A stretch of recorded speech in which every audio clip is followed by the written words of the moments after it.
बढ़ते खबरों में आगे। दहेज की मांग पूरी नहीं हुई तो शादी के बाद एक दूल्हा अपनी नई नवेली दुल्हन को एयरपोर्ट पर छोड़कर फरार हो गया।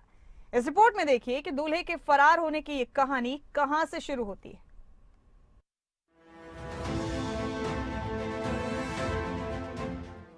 मैट्रिमोनियल साइट पर बायोडाटा देखकर अगर आप शादी करने जा रहे हैं तो जरा सावधान हो जाइए। ऐसी शादी में आपके साथ धोखाधड़ी भी हो सकती। जी हाँ, ये सच है।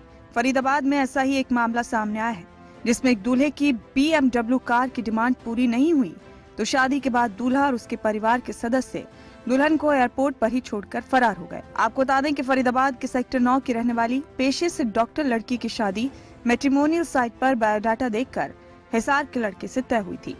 हिसार के एक दंपति ने डॉक्टर की पढ़ाई कर रहे अपने बेटे के लिए रिश्ता तय किया था और शादी बीते 25-26 जनवरी की रात को गोवा में संपन्न हुई। लेकिन दहेज में BMW कार और कुछ कैश की डिमांड पूरी न होने के चलते दूल्हा दुल्हन को 27 जनवरी को गोवा एयरपोर्ट पर ही छोड़कर फरार हो गया। जीवन साथी के थ्रू हमारा इनसे रिश्ता चालू हुआ, बात हुई। उसके बाद हम शादी के लिए एग्री हो गए दोनों पार्टी।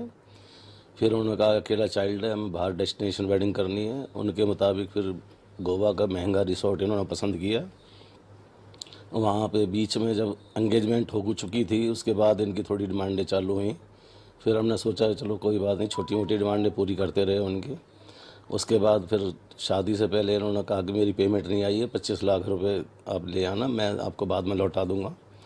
और इन्होंने रिसोर्ट के लिए भी कहा कि भाई एक दिन का खर्चा आप करेंगे, एक दिन का मैं करूंगा। लेकिन मोस्टली इन्होंने 2 दिन के बजाय 3 दिन का वहाँ प्रोग्राम कर दिया। जो बजट वहाँ तय हुआ था उससे दिखना बजट उन्होंने वहाँ लगवाया मेरा। और रिसोर्ट से विदा करने के बाद जो वहाँ पे फेरे के वक्त जो है BMW गाड़ी की डिमांड कर दी कि भाई हम जब लेके जाएंगे बेटी को, अगर आपने BMW दी नहीं तो हम छोड़ जाए।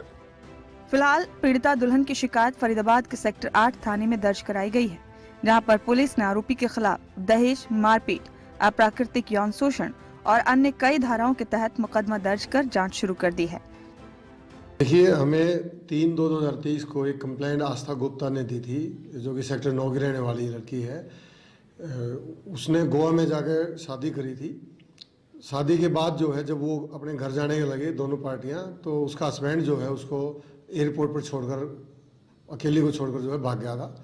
उसके बाद जो है परिवार ने जो है वहाँ भी कंप्लेंट दी थी एयरपोर्ट अथॉरिटी को, लेकिन उन्होंने कहा भी आप या अपने लोकल थाने में कंप्लेंट करें या जहाँ पर शादी हुई है वहाँ करें। तो उसके बाद जो है वो 3/2 को हमारे पास आए थे। ये 26 जनवरी को शादी हुई थी। जैसे ही हमारे को कंप्लेंट इश्यू हुई, उच्च अधिकारियों के संज्ञान में मामला लाकर हमने इसमें जो है जो भी दहेज के मामले में जो भी काउंसलिंग होती है वो काउंसलिंग की और दोनों पार्टियों को आपस में विचार विमर्श करने के लिए बिठाया, लेकिन उनकी आपस में सहमति नहीं बनी। और जिसके बाद जो है अभी 1 अप्रैल को जो है हमने एक अभियोग दर्ज किया है और इसमें हमने दहेज के सेक्शन में और स्नैचिंग और 377 में इसमें हमने FIR की है।